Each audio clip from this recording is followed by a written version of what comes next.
I am new on Reddit and am only here today to ask for some advice.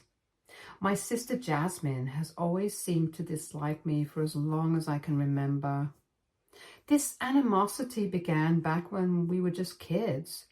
You see, Jasmine believes that because she's pretty, she is superior to me since I look more like our dad and I'm not conventionally attractive.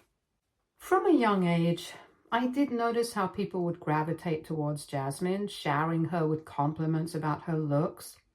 Family gatherings were filled with remarks about how beautiful she was, how she looked like a little princess, and how lucky she was to have inherited our mom's features.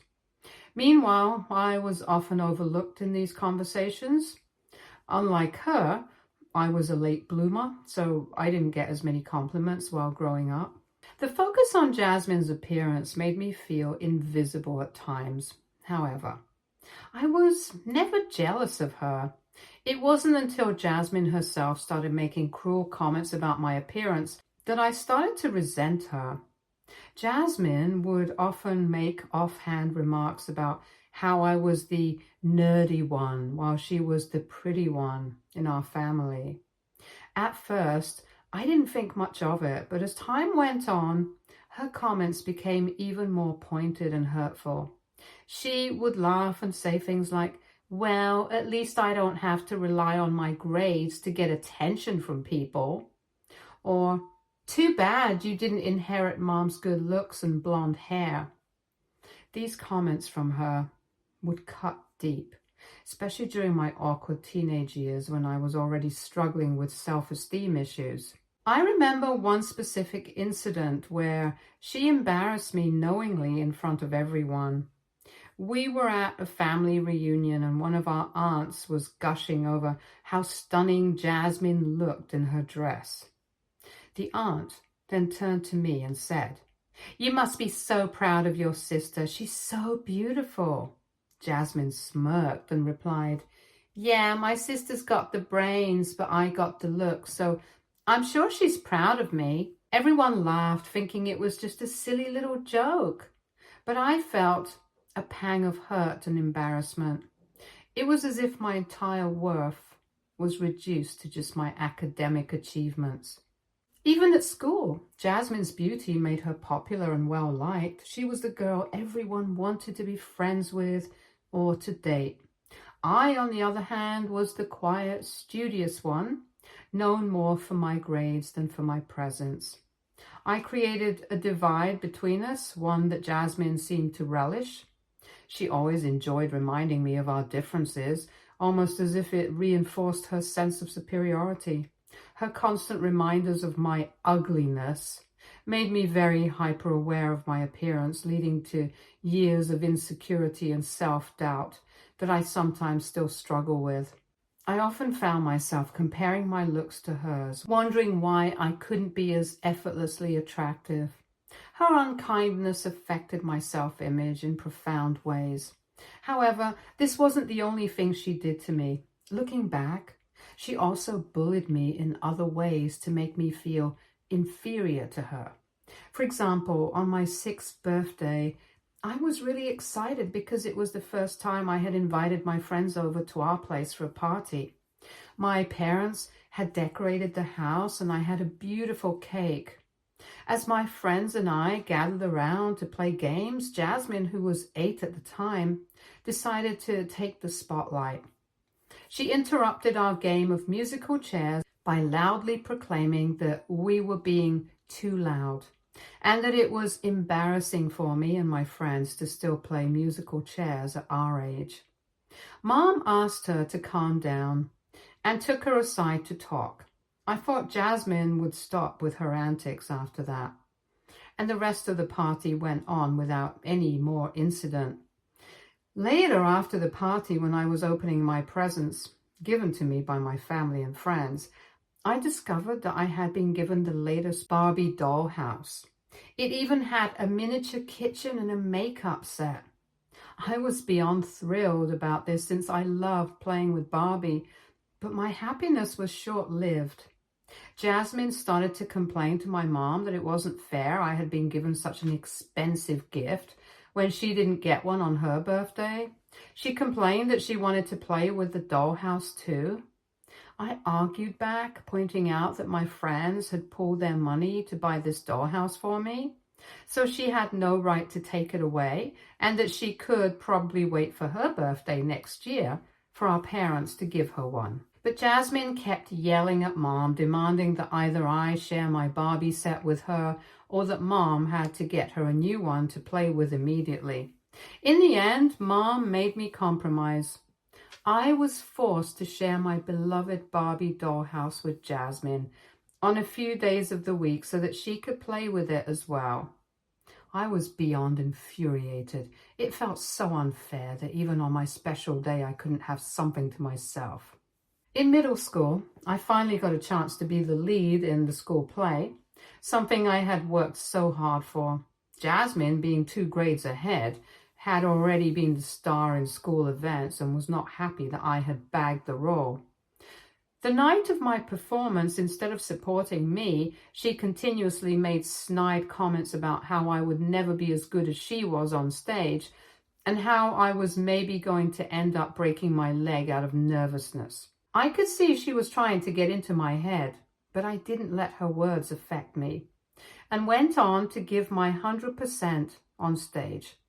After the play, when everyone was congratulating me, she loudly criticized my performance, pointing out every little mistake she thought I made and saying how I needed to work harder if I wanted to outshine her. Her words stung, turning what should have been a proud moment into one filled with self-doubt and sadness. My parents later reprimanded her on our drive back home for not letting me have the spotlight for one evening. During high school, I saved up money from my part-time job to buy a dress for my upcoming prom. I found the most beautiful dress I could have ever dreamed of. It was beautiful and elegant, and I could not wait to wear it. Jasmine, who had already graduated, saw the dress and decided she wanted to wear it to a party before my prom. She told me that since my prom was weeks away, I should let her wear it for one night only. Despite my repeated refusal, she took it anyway without informing me, and the next day she returned my prom dress with a large stain that couldn't be removed. I started yelling at her furiously, seeing the state of my dress, and told her that she had no right to wear my dress and spoil it. However, Jasmine, instead of apologizing to me like a sane person would, told me that it was just a dress and that I should stop being such a baby about it. Later, when my dad found out about what Jasmine had done to my dress, he bought me another dress. Although it wasn't as pretty as the one I had bought, it was still a sweet gesture from him, and I appreciated that. After high school, when I got accepted into my dream college, my parents and I were overjoyed, since I would be the first person in my entire family to go to such a prestigious university. The news spread quickly, and all my distant family members were calling to congratulate me. It felt wonderful to have everyone's support and excitement. However, Jasmine didn't even call me once. Later, when Mom was talking to her on the phone, I overheard her telling Mom that I had probably gotten in because the college needed some diversity and I was probably their safe choice. I was taken aback hearing this, since it was not only offensive, but also completely untrue. Fortunately, Mom also felt the same and immediately scolded Jasmine for saying something like that. She defended me, reminding Jasmine that I had been one of the top students my entire life and that any university would be lucky to have me. Mom went on to tell Jasmine that she should never say what she just told her in front of me, and that if she didn't have anything good to say about me, she should learn to keep her mouth shut. And this, of course, made Jasmine angry. I could hear her yelling back at Mom, complaining that I was always the favored child and that she was tired of my achievements, always overshadowing hers. I just shook my head when I heard Jasmine complaining like that. I knew how much our parents had worked hard to give both of us everything we wanted. Yet Jasmine always found a way to pretend to be a victim. Her resentment towards me always persisted. Throughout my adult life, whenever I got a job or a career promotion, I could never talk about it freely in front of Jasmine, as she would find a way to diminish my accomplishments. She would make snide remarks to me that maybe my promotion had more to do with my luck than my hard work, and that being so career-driven as a woman wouldn't get me anywhere in life. Yet I was the one earning 3 times her salary, while she would sometimes have to borrow money from our parents and even be unable to ever pay them back. Even in adulthood, Jasmine would not stop commenting about my looks even after I had asked her to stop multiple times. Whenever we would go out together, she would joke about how I should be grateful to be seen with her in public because she could make anyone look good by comparison. If I ever wore a prettier dress than hers, she would tell me how I should just give her my dress, since I could not do proper justice to it, and that the dress would look much better on her body. As you can imagine, these experiences with my sister have left lasting scars, shaping my relationship with her and reinforcing the sense that in her eyes, I would never measure up to her. Her unkindness has been a constant shadow, impacting my self-esteem and our sibling bond. Hence, I guess I shouldn't have been too surprised when Jasmine was jealous of my relationship with my ex-boyfriend, Kevin. Kevin was tall, attractive, and easy to get along with. He was my first real boyfriend as an adult, and I really liked him. The first time my parents and sister met him, they were quite taken with him. My parents were happy to see me with someone who seemed kind and genuine. They welcomed him warmly and made him feel at home. As we all sat in the living room chatting and getting to know Kevin, Jasmine suddenly interrupted the conversation. With a sly smile, she asked him, "Kevin, why is such an attractive guy like you dating someone like my sister?" Her tone was light, but the intent was clear. She wanted to embarrass me, to make me feel small and unworthy. My heart sank. I could feel my face turning red with humiliation. Kevin, however, didn't miss a beat. He looked Jasmine straight in the eye and told her how he found me incredibly attractive and down to earth, unlike some of the women he had crossed paths with in the past. He went on to say that what really fascinated him about me was my intelligence and kindness, and according to him, that is what made me so different. His response was calm and genuine, and I could see my parents' nod of approval. Jasmine's expression faltered upon hearing his reply. She wasn't expecting him to defend me so well. For the rest of the evening, she watched us closely, her eyes following our every move. I could feel her scrutiny, the way she seemed to be looking for any flaw, any reason to validate her jealousy and disdain. It made me uneasy, but I tried to ignore it and enjoy the time with my family and Kevin. Later that night, when everyone was getting ready to leave, I went into the kitchen to grab some leftovers to send home with Kevin. Jasmine followed me in, and I could feel the tension immediately. She waited until we were alone and then leaned in and said, "You should never date attractive guys. They'll only end up cheating on you. Mark my words, you're setting yourself up for heartbreak." Her words were like a punch to the gut. It wasn't just the content of what she said, but the way she said it. With such certainty and a hint of malicious satisfaction. I could feel my anger rising. This was supposed to be a happy occasion, a chance to introduce Kevin to my family, and she was trying to ruin it as usual. I took a deep breath and replied, "Jasmine, that's none of your business. Your opinion was not asked for, and frankly, it's not welcome. I'm happy with Kevin and I trust him. You don't get to undermine my relationship just because you're jealous of my hot boyfriend." Jasmine looked taken aback for a moment, but then her face hardened. She muttered something under her breath and stormed out of the kitchen, leaving me standing there, shaking with a mix of anger and frustration. Later, she told our mom about how I embarrassed her by not taking her advice, and that as my sister, she was only trying to warn me. I decided that after that meeting, I didn't want Jasmine anywhere near Kevin. I was worried that her jealousy and resentment could potentially sabotage our relationship. However, looking back, I realized my biggest mistake was not fully disclosing to Kevin the extent of my relationship with Jasmine. While he knew she was jealous of me, he didn't know about all the times she had tried to undermine me and steal my spotlight out of pure spite. In hindsight, keeping this information from Kevin allowed Jasmine to successfully manipulate him. Just to give the entire picture, I've had two best friends since college, Nina and Clint. Clint is gay, but before he came out of the closet, he had dated women and was still friendly with some of his exes. I've always been open about my friends with whoever I dated, including Kevin. He never had any issues with Clint. However, one night after a late party with my friends, I returned home to find Kevin waiting for me, looking angry. He had a key to my place and had let himself in. His demeanor caught me off guard. Excited to see him, I went to hug him, but he pushed me away.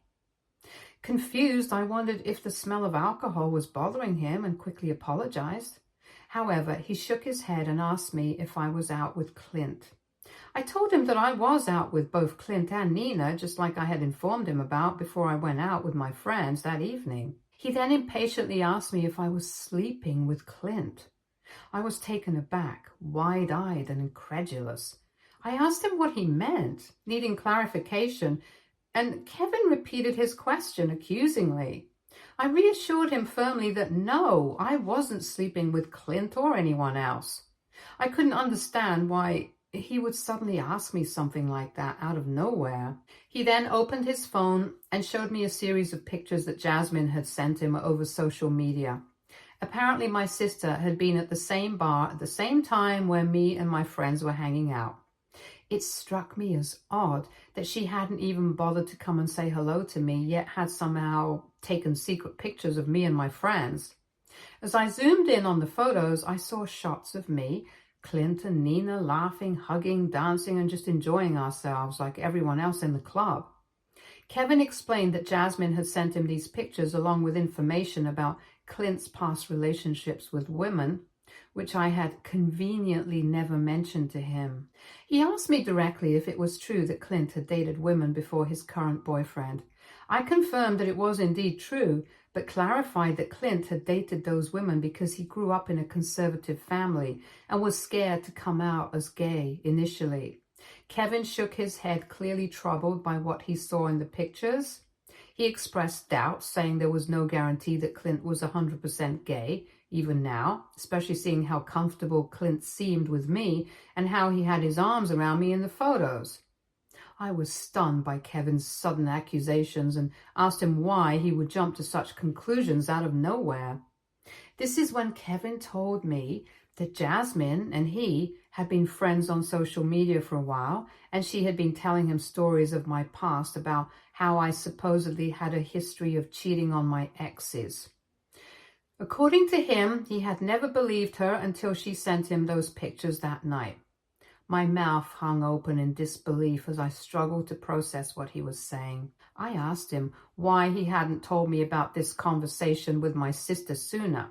Kevin tried to justify it, saying that they were just harmless chats, initiated by Jasmine in the first place, and that because she was my family, he just wanted to be polite to her. He claimed that he never believed any of her words until now, when he found out that Clint had dated women, which meant my best friend and I could potentially have something going on behind everybody's backs. Since the both of us spent so much time together, I almost wanted to puke when I heard Kevin say this, as Clint was like my family. I could never dream of doing anything inappropriate with him ever. I couldn't hold back my tears as I insisted I had never cheated on anyone in my entire life. It was true. I had never had many relationships, and the ones I did have often ended with me being the one betrayed, or sometimes the relationships simply fizzling out. However, Kevin seemed unwilling to believe me. Amidst my tears and explanations, I began to realize that I had done nothing wrong in this situation. I knew Clint and I were just friends, and I had never cheated on Kevin. If he could trust my sister's words over mine, how could I ever trust him to be my partner for life? I stopped begging and apologizing and instead asked him to leave my house immediately. Kevin appeared taken aback by my sudden change in demeanor. He questioned whether this meant I had truly been cheating on him with Clint. Feeling a mix of frustration and hurt, I firmly reiterated that Clint was gay and that I had never cheated on anyone in my entire life. Yet, I also made it clear to him that I wasn't going to spend the rest of the night defending myself when he clearly had already made up his mind to blame me no matter what. Long story short, it was a painful breakup. Kevin continued to hurl hurtful accusations and blame me for everything, but I remained firm in my decision to break up. I'm glad I never stayed with him because I knew I deserved to be with someone who trusts me completely. However, I never forgave my sister for what she did. The next day, I decided to confide in our parents about everything Jasmine had done behind my back to sabotage my one-year relationship with Kevin. For the first time, I told them that if they continued to favor Jasmine over me, I would stop talking to them altogether. Thankfully, my parents were just as fed up with Jasmine as I was. They were appalled by her manipulation of my ex-boyfriend and her attempts to disrupt my life. Not only did they scold her severely, but they also decided to cut off all contact with my sister when she refused to accept her mistakes and did not want to apologize to me. They made it clear to Jasmine that they were ashamed of her actions as my older sister and that they could not let her anywhere near them if she was capable of doing such backstabbing to her own family members. Since then, neither I nor my parents have been in touch with Jasmine. Despite her attempts to reach out, my parents have remained true to their word and maintained their distance from her. Although I know my parents not talking to Jasmine is punishment enough for her, I still wanted to ruin her life just the way she had ruined mine. Over the past 3 years, I've been keeping tabs on Jasmine through our mutual friends. I've learned that she's been dating an older guy named Sam for the past few months, who is a divorcee from a really wealthy family. It seems he can provide her with the luxurious lifestyle she's always desired, but could never afford on her own. However, it's clear that she's with him just for the money. I recently discovered from 1 or 2 mutual friends that we both share that my sister has been having an affair with her masseuse, whom she visits weekly. This information is quite well known among the ladies, as this is a small town, so it wasn't really that difficult for me to find out. 2 weeks ago, I heard from the same mutual friends that Jasmine had been pressuring her boyfriend to propose to her. Sam, who had recently gone through a divorce, felt it was too soon for such a commitment. However, apparently Jasmine persisted, insisting that they were meant to be, and was expressing her desire to start a family soon due to her biological clock ticking. Upon hearing this, I knew it wouldn't be long before she had manipulated Sam to give in to her demands. I decided that it was time for me to inform Sam about what he was potentially getting into before he made any permanent decision. I did not have his contact number. I could not find him on either Instagram or Facebook. And then it struck me that he might be on LinkedIn. This is how I found his email address from his LinkedIn profile, and I intend to send him a detailed email explaining how Jasmine has been involved in an affair with her masseuse and why he needs to know her past before marrying her. AITA if I tell my sister's boyfriend the truth, which could potentially ruin her relationship the same way she ruined mine. Update 1. Okay, I knew when I posted my story it would be controversial, but I was not expecting such polarizing views. While some of you agree that it is the right decision to warn Sam, since he might be potentially heading into another bad marriage, the other half of you believe I'm just being nasty to my sister for no reason. To those people, I would like to ask this question. If your partner was ever cheating on you, would you not like to know about their affair? Would you want to remain in the dark about their indiscretion? Would you want to get engaged to them when they're cheating on you behind your back? If your answer is that you would like to know the truth, then Sam also deserves to know the truth. Yes, I clearly hold a grudge against my sister, and I have tried to work on the issue in other ways, but I want her to feel what she made me feel. She has always backstabbed me and never once apologized to me.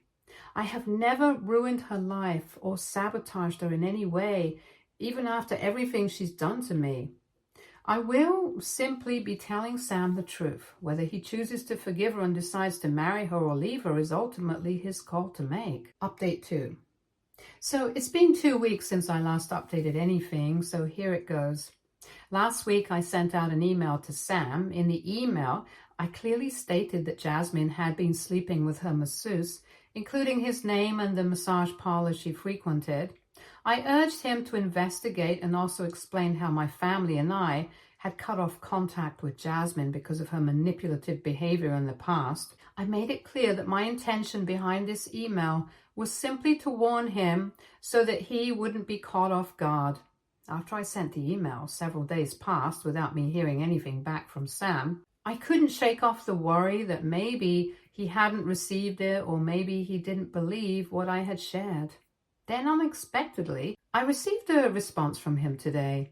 Sam began his email by expressing sincere gratitude for reaching out to him with the information.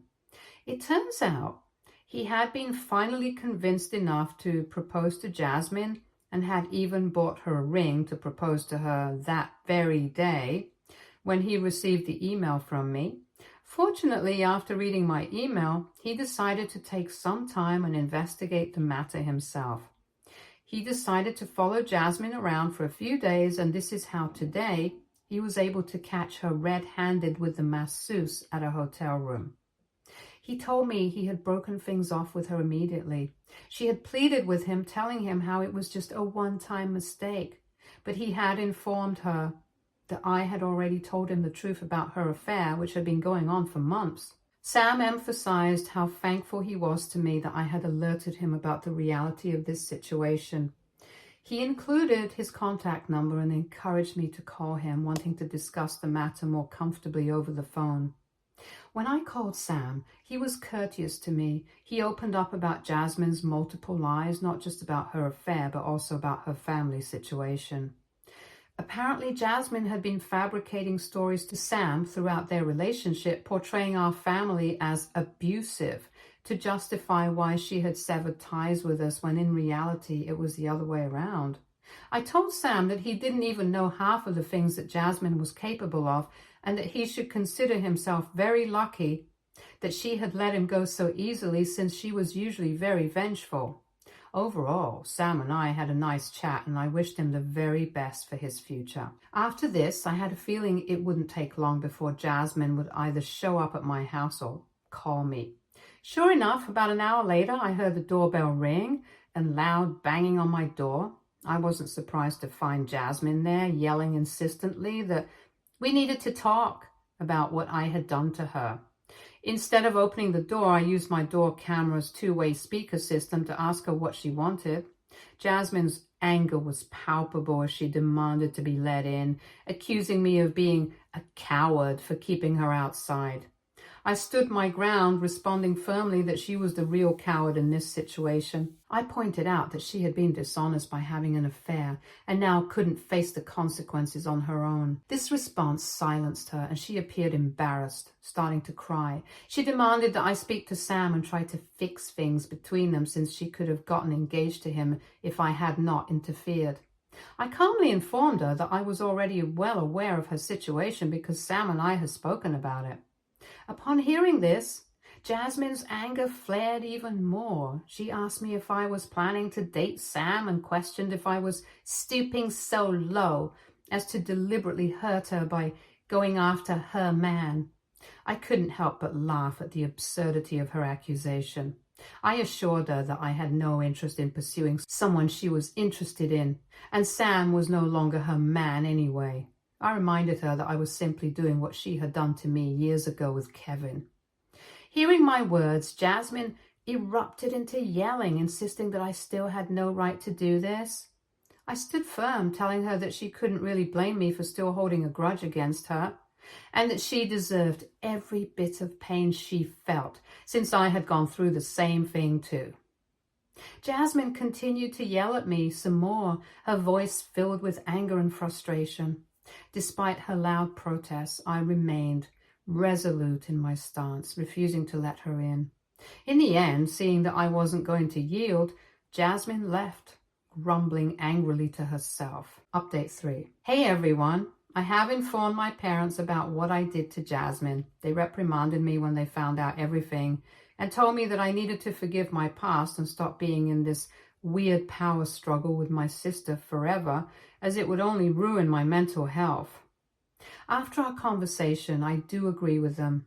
Hence, I've decided to let go of any hard feelings towards Jasmine. I think we're even now, and I no longer want to waste energy hating her.